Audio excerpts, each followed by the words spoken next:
Ya tenemos en el estudio a quien ha protagonizado la primera de las charlas de un ciclo que va a reunir a los ex intendentes desde el regreso de la democracia hasta la actualidad en nuestra ciudad. Si la memoria no me está fallando, es la primera vez que tengo la posibilidad de entrevistar a Rubén Janito Rampasi, primer intendente de nuestra ciudad a partir del regreso democrático 1983-1987. Janito, ¿qué tal? Un gusto, gracias por acercarse. No, al contrario, un gusto estar acá con vos, con toda la gente que nos puede estar en este momento siguiendo. Bueno, es una linda oportunidad para charlar y aprovechar la invitación que vos me hacés. Y es cierto, es la primera vez que tenemos este contacto periodístico. Sí, señor, y es un gusto, y es prácticamente el ciclo que ha comenzado y que usted ha inaugurado, una buena excusa para charlar un rato de aquellos tiempos y de estos, similitudes y diferencias, Sí. De aquel Rubén Rampasi ilusionado con ponerse al frente de la gestión y consiguiéndolo, teniendo en cuenta lo que fue el triunfo del radicalismo, el regreso de la democracia de la mano de don Alfonsín, y con su réplica aquí en Luján. Bueno, en carácter de ex intendente, invitado a esa charla en el Museo de la Ciudad que tuvo lugar el pasado viernes. ¿Cómo tomó esa invitación y cómo lo encuentran estos tiempos en la militancia, en la política? Bueno, no es una pregunta, son varias preguntas, sí, todas juntas, incluidas. Vamos a empezar por parte, como poco a poco, como es paso a paso. No, mira, cuando me invitaron a esta reunión me pareció muy buena idea. Es decir, tengo entendido que surge o de la Dirección de Cultura o de los amigos del Museo de Luján, no sé exactamente, o de los dos, qué sé yo, como, digamos, supongo que están trabajando en forma conjunta. Sí. Me pareció una buena idea porque, digamos, han pasado muchas cosas, ha habido grandes transformaciones, ha habido un momento bisagra que fue justamente el 83, es decir, tomándolo como punto de partida, es decir, lo terrible que fue lo anterior, es decir, bueno, partimos del momento en que un poco, digamos, sale la luz, que sería la vuelta o la democracia o reconquistar la democracia. Porque está bien que se analice la línea histórica, es decir, me pareció perfecta la idea de que todos los intendentes podamos hacer algún tipo de análisis, alguna conclusión, no porque tuviéramos nada en especial, pero sí tenemos una experiencia que no todos tienen, entonces podemos hacer algún aporte y ya en nuestro carácter de ex, y en el mío que soy el más ex de todo porque fui el primero, quizás más desapasionada, en el sentido de que uno puede ser más objetivo, ser consciente de aquello que hizo bien, de aquello que hizo mal, de aquello que no pudo hacer. Es decir, creo que da la oportunidad a que cada uno pueda, sin especulaciones políticas, porque no hay una candidatura de por medio, no hay una lucha electoral, digamos, personalizada en cada uno de nosotros, bueno, poder hacer nuestro aporte, recordar cosas. O sea que en la experiencia esta había gente joven y había gente, como decía un amigo mío, joven, pero de más tiempo de joven que teníamos. Y en ese caso, vos notabas como la cara de sorpresa de algunos que no sabían que algo había pasado y la cara digamos, de emoción, de recuerdo de otros que revivían en el relato, en la charla, cosas que a lo mejor no se acordaban o que, bueno, estaban ahí un poco dormidas y que el recuerdo la despertaba. Así que fue muy linda reunión y espero que todo el ciclo sea así, positivo. Por lo menos yo lo sentí así y creo que los que estaban ahí también. Así que bueno, fue un momento muy lindo. Bueno, no sé vos si querés que vayamos un poco a ver, decime, guíame. ¿Cómo ve Luján? De aquel Luján, sí, del que se hizo cargo, bueno, al frente del municipio, sí, a hoy. Bueno, sí. Digamos, 40 años no pasaron. Si 20 años no es nada, 40 años tampoco es nada a esta altura ya de la vida. Te comento como, a ver, el Luján que nosotros vimos en aquel momento fue un Luján que considerábamos que no estaba a la altura de los tiempos. Es decir, no había ido progresando en los últimos años. Es decir, Luján estaba como estancado. No había nuevas fuentes de trabajo, no había grandes obras, no había, es decir, por ejemplo, el turismo, que es una de las bases de la economía, o fue en su momento una de las bases de la economía de Luján, y donde el gobierno en forma directa e indirecta tiene incidencia, porque a lo mejor por ahí que se ponga un negocio, que se ponga una fábrica, si bien el gobierno tiene que generar las condiciones, en el turismo es mucho más directo, es mucho la influencia estatal. Bueno, sí, una obra de infraestructura, las mejoras, bueno, el mantenimiento, etc. Exacto. Bueno, por ejemplo, estaba exactamente igual cuando yo era chico. Es decir, era lo mismo, más viejo, e incluso algunas cosas no estaban. Hablo de la zona ribereña y todo eso. Es decir, Luján no había crecido. Pero no solo que no había crecido, había una notable diferencia en calidad de vida entre lo que era el centro, o lo que es el centro de Luján, y el resto, o sea, los barrios y las localidades. ¿Por qué? Porque en el centro había asfalto, había cloaca, había agua corriente, es decir, había una serie de servicios que hacían una vida más o menos razonable, pero el resto estaba totalmente abandonado. Entonces nosotros que hicimos es decir, esto también es interesante, es decir, cuando vimos la responsabilidad que teníamos que enfrentar, no fue que pensar en la lista o pensar en quién iba a ser el candidato en principio, sino, es decir, qué teníamos que ofrecer, qué propuesta teníamos que llevar, porque volver a la democracia, es decir, era un acto nuevo, era una responsabilidad nueva. Es decir, que haya democracia significaba que la gente iba a votar, pero también significaba que el que se presentaba o el que presentaba una propuesta tenía que hacerlo responsablemente. Porque no, es decir, era muy importante no solo respetar el voto, sino no frustrar la expectativa que se le generaba al que te votaba. Es decir, había que trabajar en serio, para decirlo más escuetamente, más corta, en forma más tajante. Entonces trabajamos en una plataforma que tomamos todas las áreas: salud, educación, cultura, obras públicas, turismo, es decir, todo con personas que conocían del tema, es decir, gente que podía darte una respuesta técnica más allá de, digamos, de las necesidades que la gente te iba transmitiendo, porque esto también fue un fenómeno importante. Cuando se abre la posibilidad de la participación, la gente empieza a acercarse a los locales políticos, incluso a la sociedad de fomento, a las entidades intermedias, es decir, la gente empieza a participar, es decir, todo aquel que estaba contenido, que no se metía, que no quería tener problemas, empieza. Entonces por ejemplo, para que te doy un ejemplo, se hizo en ese momento, no sé si sigue estando, un centro de abogados lujanenses que armaron debates de los partidos políticos en el Teatro Municipal, por ejemplo. Vos veías que la gente en los barrios iba a la sociedad de fomento y planteaba: che, me falta esto, sobre aquello, mirá, ¿por qué no hacemos esto así? Es decir, había toda una participación. Entonces todo eso a vos te daba mucho, te marcaba cuáles eran las necesidades que tenías que satisfacer. Es decir, además también notabas una serie de injusticias que había que tratar de reparar.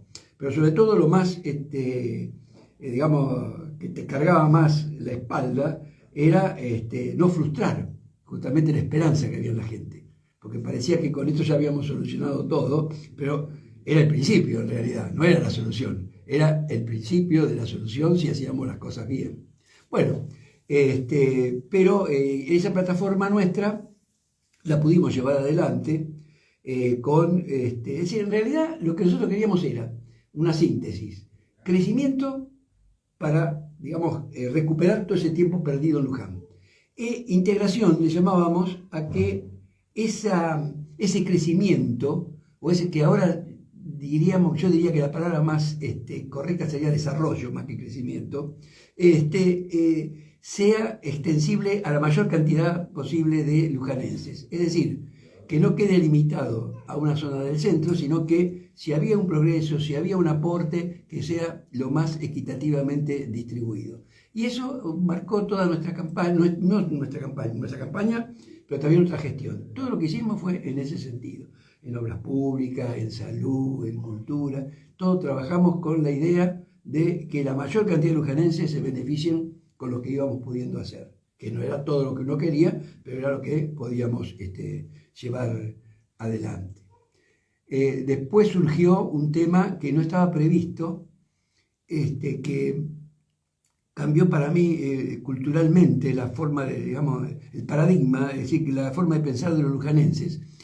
Vos sabés que el río, cada 10 años teníamos inundaciones en Luján.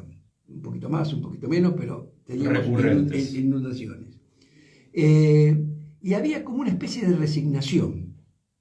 Cuando te digo había, me refiero a todos los partidos políticos, me refiero a la gente, a todo, es decir, sí, bueno, es un río de llanura, claro, tiene... a usted la inundación más grande que se recuerde, claro, la del 85, sí. Lo agarró en el medio de la gestión. Exacto, yo asumí en diciembre y la primera, que no fue la más importante, claro, fue en febrero, 3 meses después.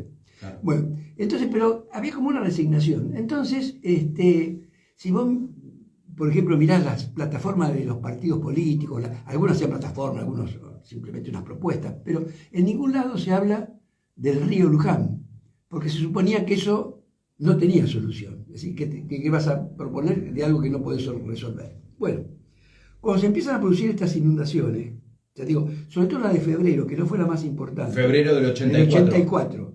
Pensá que yo asumí el 10 de diciembre del 83.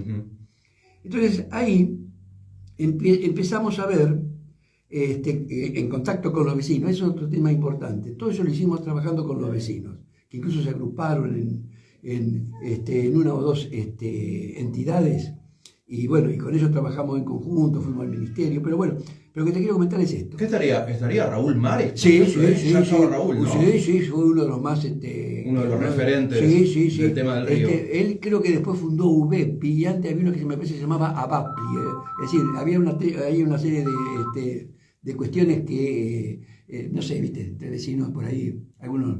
Sí, algunas diferencias. Pero todo trabajando en conjunto para lo mismo. Bueno, pero ahí empezamos a ver que algunas soluciones había. Por ejemplo, estamos en la casa de un vecino, si no me acuerdo, no sé si no era en la casa de Raúl ahí, en Doctor Real y Francia. Claro. Entonces, como no sé qué surge el tema, entonces yo digo, pero ¿cómo puede ser? Digo, pero si el río todavía no llegó acá, ¿cómo tenés la casa inundada? Entonces yo estaba con el secretario de Obras Públicas, mío, ¿no? Que era el ingeniero González, José Enrique González. Entonces dice, no, dice, lo que pasa es que el agua entra antes que el río desborde, hasta que llegue hasta acá, desborda por los caños, por los inodoros, las rejillas, emerge. Sí. Entonces digo, ¿por qué? Entonces empezamos a analizar que había unas compuertas, es decir, los pluviales, que son los encargados, digamos, de llevar el agua de la lluvia al río, cuando llueve determinada cantidad, es más, digamos, el agua del río está más alta, entonces el agua del pluvial no solo que no puede desembocar, es decir, puede llegar a que no desemboque, pero si es peor todavía, es al revés, el agua en vez de ir al río, viene del río hacia por los caños exacto, claro. Es decir, se invierte digamos, el escurrir, en vez de ir para afuera, va para dentro de la ciudad. Bueno, eso, entonces, hablando con González, bueno, se podía solucionar con unas compuertas manuales, automáticas, se llamaban, que eran en definitiva, digamos, unos chapones que tapaban, según el nivel del río, tapaban los desagües pluviales. Bueno, esto realmente era una tontería desde el punto de vista económico. No era una gran inversión. Claro, cuando él a mí habló de no hay que hacer unas compuertas, qué sé yo, viste, compuertas, digo, esto no vamos a poder hacerlas. Pero pero empecemos. Bueno, la cuestión que arrancamos con eso. Pero eso, después dijimos, bueno, con esto solucionamos esta primera parte. Pero después si el río se desborda, ya eso queda superado, queda tapado por el agua. Bueno, sí, no, ¿por qué no? Porque hay muchos árboles, hay suciedad, árboles, esto, aquello. No ocurre. Entonces, bueno, conseguimos comenzar trabajando también con hidráulica de la provincia, hay que reconocer todo el mundo que aportó. Trabajamos con una draga que muchos se reían, decían si con eso íbamos a solucionar el problema, pero a mí lo que me importaba era empezar a solucionarlo, porque es decir, además tampoco sabíamos hasta dónde podíamos llegar con la solución. Bueno, empezamos entonces con esa draga, viste que el río tiene como meandros, algunos se interesaron, se limpió todo el cauce del río, todo para favorecer que el agua escurra más rápido. Entonces, podía pasar dos cosas. Si se inundaba, se iba a ir más rápido. Y hasta podíamos evitar, según la lluvia, podíamos evitar que se inunde. Bueno, pero eso tampoco era suficiente. Otro tema también que había era el de la represa de Bancalari. Bancalari, que está en Pilar, ya cerca ya de la desembocadura del río, o más cerca por lo menos que nosotros, tenía una represa que se había caído, pero estaba en el río. Entonces era una obstrucción espantosa. Claro. Bueno, conseguimos autorización del intendente de Pilar, que era justicialista, pero tuvimos muy buena relación con él. Tuvimos la buena predisposición de los dueños del campo, por donde estaba la represa esa, porque era privado, y bueno, y logramos volar esa represa también. Pero simultáneamente, ya cuando veíamos que había cosas que se podían ir haciendo, nosotros estábamos conversando por el proyecto turístico con un grupo de urbanistas muy, digamos, de nivel internacional, que es de La Plata, CEPA se llamaba la institución. Entonces dijimos, no, aparte de lo del turismo, porque era toda la zona ribereña obviamente, hablemos también del tema de las inundaciones. Entonces, de esa manera, comenzamos ya a trabajar y ya, digamos, con ingenieros hidráulicos, ya para dar una solución definitiva al problema. Ya ahí pasamos a un escalón más de estudio y de profundidad del estudio, donde incluso me acuerdo que hasta en el proyecto, vos te imaginás que técnicamente no lo puedo reproducir porque no soy ingeniero hidráulico, pero se preveían, bueno, varias cosas que se están haciendo ahora, que son parte de ese proyecto, o por lo menos coinciden con ese proyecto. Sí, 40 años después hay similitudes. Sí, yo te diría que creo que fue el punto de partida, ¿no? Es decir, incluso me acuerdo que hablaban de unas represas o retenciones de agua más arriba de Olivera, porque era una forma de ir controlando el avance del río, que también lo que estaba leyendo en el diario, que también es una de las cosas que está por hacer ahora, el tema de la retención. Es decir, lástima que no se siguió inmediatamente, pero bueno, en la medida en que se retome, y vos mirá ahora que realmente llovió mucho, y fue uno de los pocos lugares que no nos inundamos. Sí. Y todavía faltan cosas para hacer. Sí, es faraónica. Todavía faltan cosas para hacer. Es verdaderamente claro, inmenso, ¿no? Eso está encaminado. Bueno, eso era, la gente decía, había una resignación, como que era imposible, y mira, está bien, llevamos 40 años con el tema pero bueno, en algún momento se va a solucionar definitivamente. Janito, lo escuchaba y se iban abriendo diferentes ventanas para charlar de distintas cuestiones. Habló de, bueno, el regreso de la democracia, el espíritu participativo de buena parte de la comunidad, muchos que preferían no involucrarse demasiado en aquellos años oscuros del país, pero que con el regreso de la democracia se han involucrado en organizaciones y demás, y en la propia política. ¿Está en riesgo la democracia? Hay algunos analistas que plantean que ante la insatisfacción de muchos sectores de las sociedades, no lo resumimos solo a Argentina, sino a nivel mundial, hay quienes están dispuestos a resignar la democracia en pos de la solución de problemas, tomando como ejemplo, por caso, China, que viene siendo el país que más crece en las últimas décadas, con una línea marcada, sostenida, no democrática, pero que permite a través de la no alternancia en el poder, bueno, seguir un plan de desarrollo del país garantizado en el tiempo justamente por no tener democracia y que hoy asuma uno que piensa de una manera, mañana otro de la otra. Bueno, es decir, creo que lo que vos decís es correcto en cuanto a que, no sé si, es decir, si es que la democracia está en, digamos, en discusión.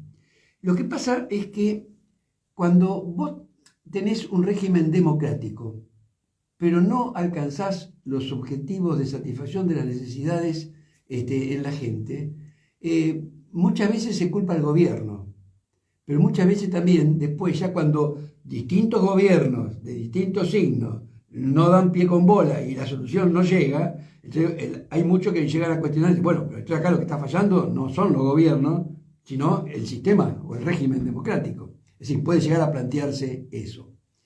Por otro lado, hay situaciones que la gente, es decir, todos tenemos necesidades y prioridades. Cuando, por ejemplo, para nosotros, la prioridad en un momento, sigue siéndolo, es la inflación. Entonces muchos, con tal de que le arreglen el problema de la inflación, por ahí resignan o aceptan actitudes antidemocráticas, gestos, actitudes, es decir, procedimientos, modos que no son democráticos, porque están privilegiando por encima de todo lo demás esa necesidad. Pero es una. Es decir, el problema es que es como si el árbol no te dejara ver el bosque. Es decir, vos tenés un árbol enfrente, bueno, ese es el que a vos te preocupa. Todo lo demás no lo ves porque te lo está tapando. Entonces, vos te importa ese árbol. Entonces, bueno, si para bajar la inflación hay que hacer esto y esto, lo acepto con tal, aunque no me guste, lo acepto con tal de que me bajen la inflación. Vos mirá, por ejemplo, un tema humano que es, digamos, se supone que el hombre es bueno, pero que es una perversidad. El tema de las migraciones en Europa, es decir, esos refugiados, yo he visto algunos, y vos ves un padre de 2 hijos tirados ahí en la calle que no son de ese país, que ni hablan el idioma ni nada. Estoy hablando de eso, de pobres los que murieron en el camino y todas esas cosas, ¿no? Sí, sí. Es decir, ese por lo menos había llegado. Entonces, ahora, claro, ¿qué pasa? Por ahí, el que vive en ese país, que no tiene todo el trabajo que hay que tener, que no tiene esto, que no tiene seguridad, es decir, no quiere que el Estado esté ayudando a esa gente que no es de ahí, que no tiene por qué estar ahí según la lógica de ellos, pero ¿qué pasa? Se olvidan que son personas. Es decir, entonces priorizan eso y por ahí te gana un medio nazi, te gana las elecciones porque dice que a esa gente hay que echarla toda. Y dejan de lado a lo mejor el tema económico, el tema educativo, dejan todo, pero se centran en eso. Mientras me solucione esto... Exacto. Pero esas, digamos, cuando se sobreestima demasiado un aspecto en detrimento de los otros, se pueden cometer, digamos, errores o en este caso una injusticia tremenda. Porque, es decir, yo reconozco que no tienen por qué soportarlo desde el punto de vista económico. Hablemos del hombre egoísta, el hombre que piensa en él y su familia y no en el resto. Es decir, bueno, está bien, viene gente de afuera, ¿qué hacemos? ¿No? Pero busquemos una solución, no es echarlos. Por ejemplo, lo que va a hacer Trump. Hay gente que se fue de Cuba exiliado, que se fue de Venezuela exiliado, y ahora los quieren mandar de vuelta a Cuba y a Venezuela. ¿Vos te imaginás?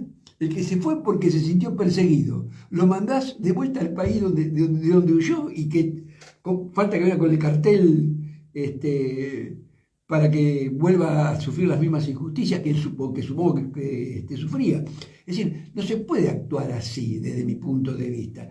Y vos mirá que son de gobiernos, entre comillas, democráticos, porque fueron elegidos. Sí, sí. Pues es que, ahora que te digo esto, me acuerdo de una frase, que no me acuerdo de quién era, que decía que en democracia no es grave perder una elección. Lo grave es perder la democracia en una elección. Y hay veces se llega a esos extremos. Pero bueno, esperemos que esto sea digamos, una onda que se vaya normalizando.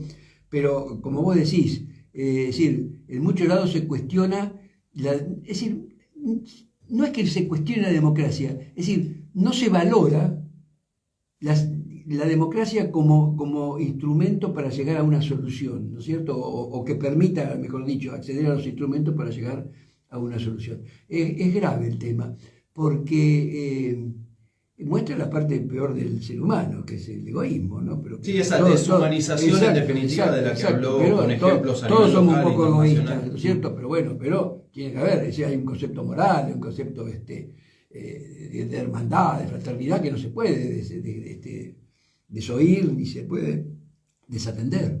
Janito, cuando escucha, y lo traigo bien a la actualidad, pero atándolo también a aquellos años de estando al frente del municipio, cuando escucha a un presidente de la nación como el argentino, Javier Milei, con esas expresiones y demás, en otros tiempos era absolutamente impensado que una máxima autoridad, que un jefe de Estado se exprese así. Ya ha ocurrido en algún caso, pero no tuvo demasiada trascendencia porque no llegó a ese lugar que hoy tiene el presidente actual. Sí. Mira, sí, realmente es deplorable. Es decir, es humillante decir, sí, pero ¿cómo dice esto mi presidente? Porque más allá de si lo voté o no lo voté, o quién lo votó y quién no lo votó, es el presidente de todos. Uh-huh. Es decir, pero ¿cómo puede decir esto? ¿Cómo puede actuar así? ¿Cómo? Es decir, es el presidente de la nación, tiene que dar el ejemplo. Es decir, no solamente tiene que solucionar problemas que él considera que está solucionando, sino que tiene que dar el ejemplo. Es decir, el presidente de la nación es mucho más que un economista, que un sanitarista, que un experto en obras públicas. Es algo que tiene que estar por encima de todo eso.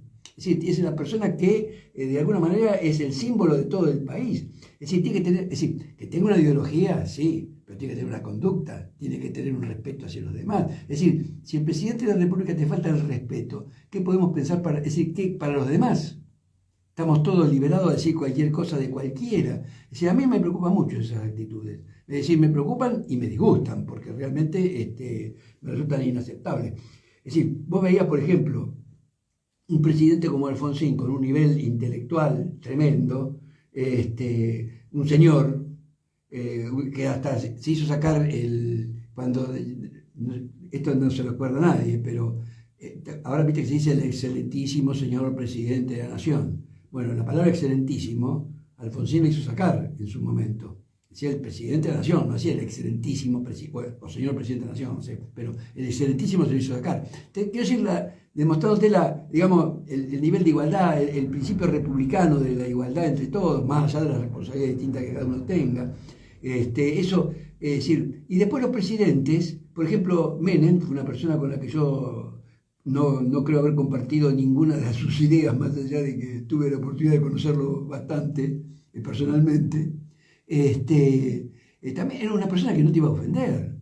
Es decir, Menem no era una persona agresiva que te iba a ofender. Es decir, ya Kirchner era un poco, digamos, más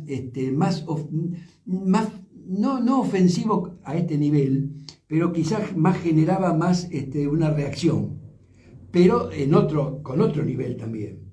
Pero esto así, ¿cómo es?